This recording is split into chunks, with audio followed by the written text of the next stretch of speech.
There are moments you can't write down, only feel in your bones, and by the time you find the words, the pact's already been made.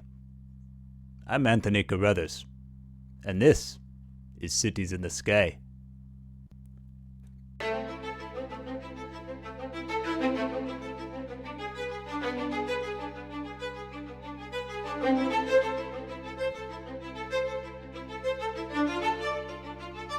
Welcome, listeners, fellow travelers across this crumbling lattice of thought and signal. You have tuned your frequencies, willingly or by mistake, to Cities in the Sky. Before we dive into today's episode, I'd like to take a moment to remind our listeners that professionalism, composure, and dignity remain the pillars of this program.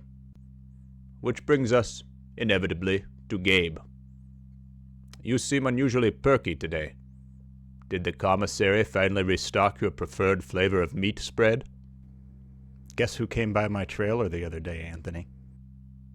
Willis? No. Martha Penwright. Penwright, Monsoon's legal rep. You didn't give her any data, did you, Gabe? No, it wasn't like that. She just had a few questions about rain runoff and boundary compliance, totally routine.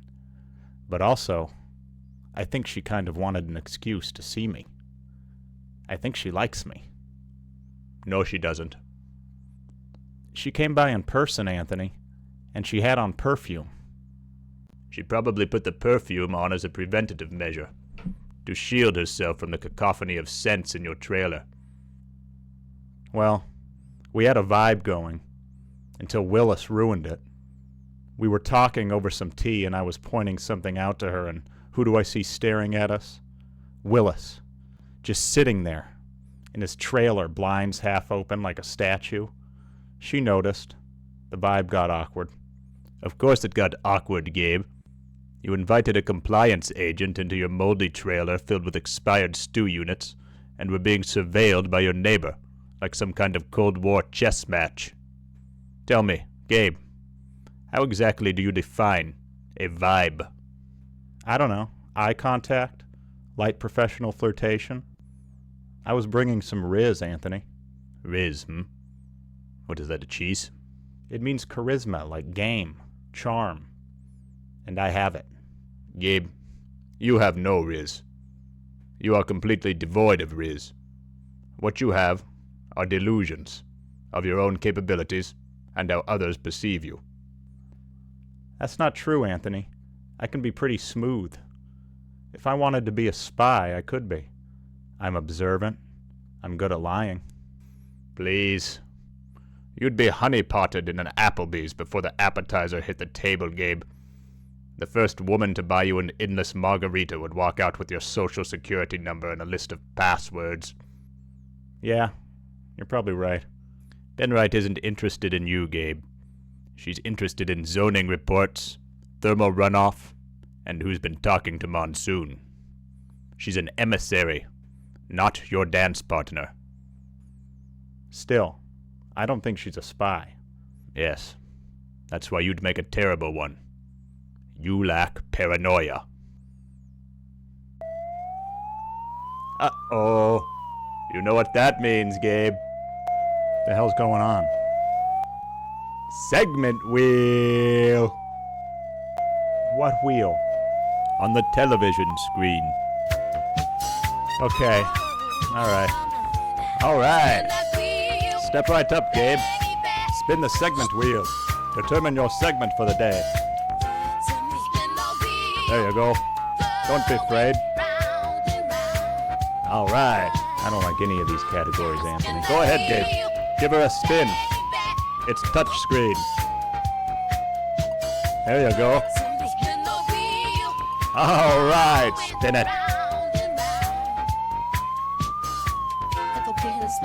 Look at it go. Oh yeah. Oh yeah. Spin it. All right. All right. How long's it go on, Anthony? It's gonna stop soon. I can feel it. Shape of a wheel, baby.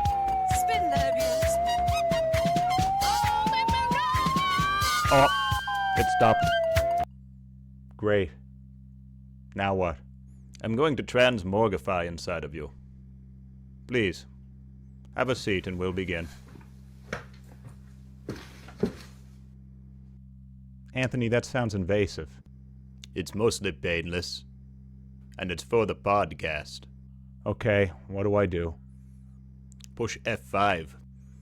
Here goes. Ah, Gabe. Here we are. Inside of you. Can you feel me in here? Yeah, I can, Anthony. I don't like it. You'll get used to it. It's all in your contract. Let's take a look around, shall we? Cluttered thought processes. Mild anxiety loops.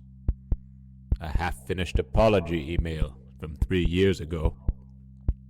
Ah, here we are. Your sense of purpose. Held together with coffee grounds and daydreams. Oh, Gabe. You should have called your grandmother more. She believed in you, you know. No one else did. But she did. Anthony, can you not? That's private. There's no such thing as privacy in the zone. Let this be a lesson to you.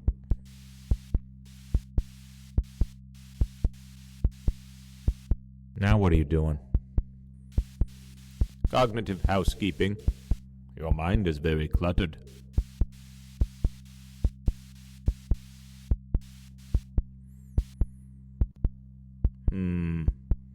There's something here I can't quite put my finger on.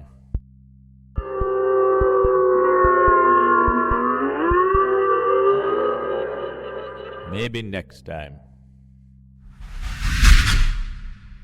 What the hell was that? Next time I'll use an acoustic coupling gel. It works better that way. Can you feel it, listeners? The breath beneath the wind? The heartbeat of the fire in the cave? That is the City of Beasts. And whether you know it or not, it still growls beneath your skull. Before language, before memory, before man dared to name himself, there was an eruption. Doba. 70,000 years ago, a mountain tore itself apart, and winter fell for 1,000 generations. Ash covered the sun. Herds died. The forests emptied, and the weak went silent. But from that silence, something stirred. Small bands of clever hominids survived along the coasts, learning to coordinate the hunt. Not through words, but through rhythm, gesture, and blood ritual. They learned to share the kill, to bring the meat home. This was not conversation, it was communion. And so, let us look backward, to that frozen dawn where humanity found its first medium. The first grammar wasn't spoken, it was performed. Men mimicked beasts, stalking as lion, circling as wolf, striking as falcon. Through imitation, they survived. Behind them, Women remembered. They turned gesture into rhythm, rhythm into ritual, the first pattern of language. The Venus figurines were not idols of lust, but monuments to the voices that spoke through them, the power to bind the pack through sound and sign. This was the City of Beasts, not a place, but a covenant, a matriarchal theater of survival, where every motion meant belonging. Within it rose the first factions. The bear tribes worshiped strength and hibernation. The reindeer tribes followed the stars. The wolf tribes learned coordination. These were not myths. They were operating systems, each tribe an experiment in consciousness. From the wolves came convergence, a meeting by firelight, two predators seeing not enemies, but mirrors. Man and wolf joined minds. The pack became civilization.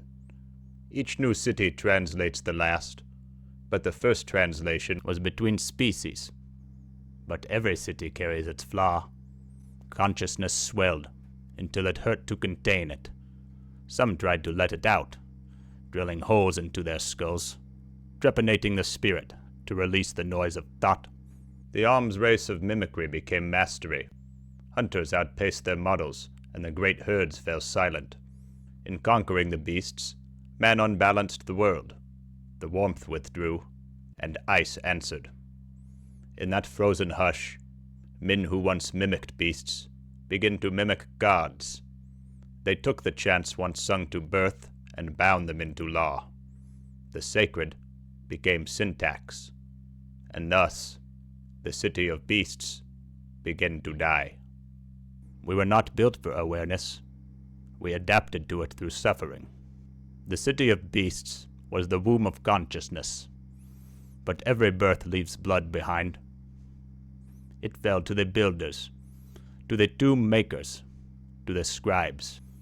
Now we return to the howl again, this time in code and feedback loops. A pack mind without a forest.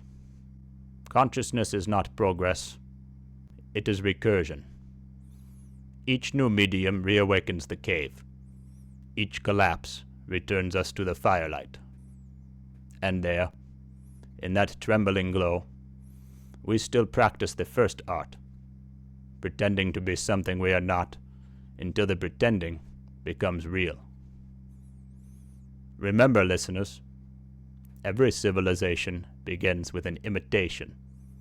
The beasts taught us to speak, but they never taught us when to stop.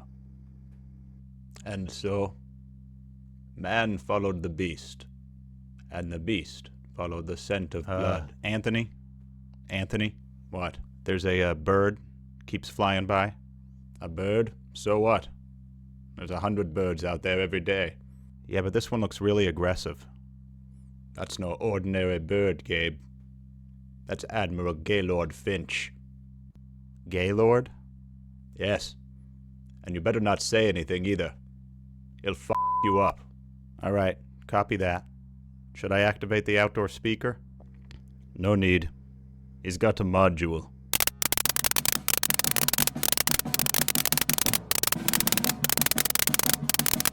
Copy, Admiral. Report.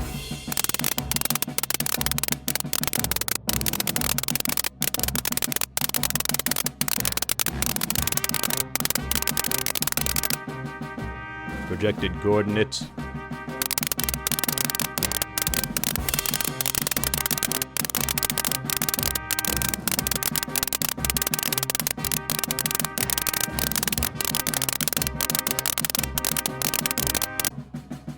I think this guy's gonna shatter the window, Anthony. I'm a producer.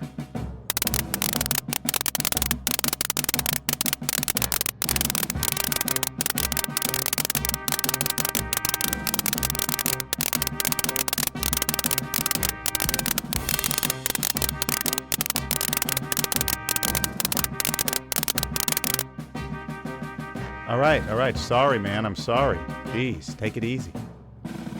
He's fine, Admiral. Proceed.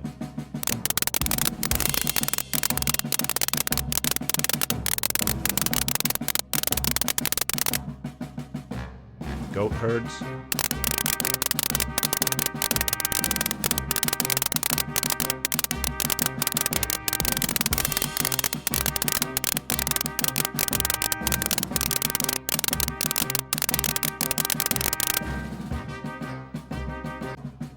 Yes, I remember.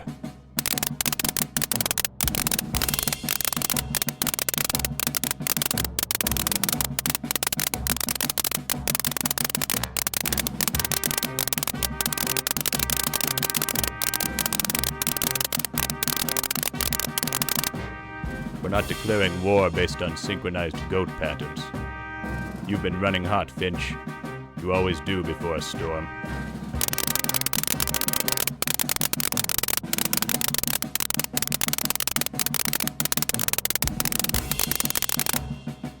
And yet, the last time you launched a preemptive action, you nearly tore a hole in the neutral grid. I won't start another collapse over a hunch.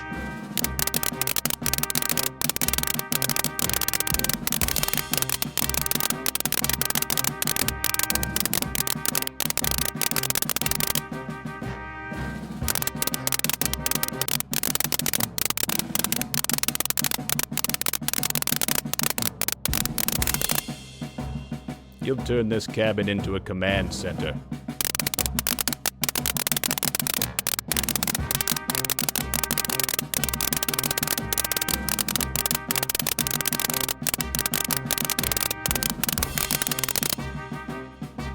I'll consider it. For now, hold your perimeter. If Monsoon moves first, we'll act.